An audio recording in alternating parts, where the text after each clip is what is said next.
Here are the 5 things you need to start editing videos for YouTube.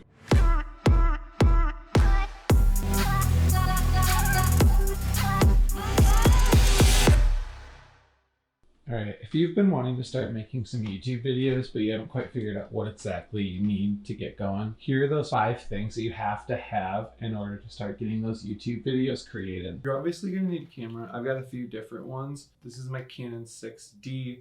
I'm actually recording with my Sony a7 right now.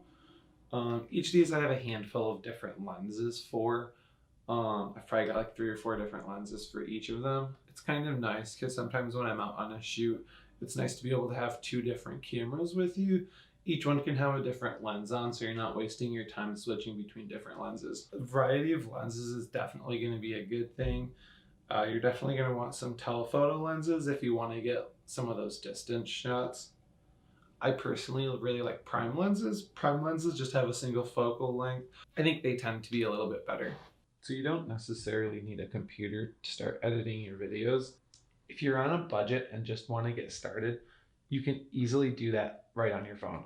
Now, a computer is obviously going to work better versus a phone, so I suggested investing in one if you haven't already.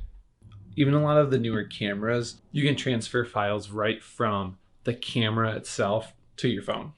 One last thing you even need the computer for. So your filters can be used for several different things. Neutral density filters or ND filters are a must for video to be able to use a wide aperture but not have the video be super bright. The ND filter reduces the intensity of the wavelengths actually coming into your camera, so it gives the effect of it being darker. Now, drones are pretty sweet in the fact that once you get one, it kind of levels up your photography and your filmmaking. But yeah, they can get pricey. They allow you to get really nice scenes from high above that you normally wouldn't be able to get. Drone footage can be really nice, especially for establishing shots.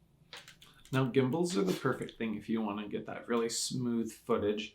Price-wise, you do have a few different options, so you can go high-end and spend quite a bit of money. Otherwise, you can be kind of budget-friendly, and there are some cheaper options. The Weebill S can actually be used as both a gimbal and just a tripod separately, so that's pretty cool too. I also have another video where I actually go through some of the basics of creating your first video if you're not familiar with Adobe Premiere. So if you want to start making videos, I highly recommend watching that. If you enjoyed the video, hit the subscribe button and hit that thumbs up. Thanks.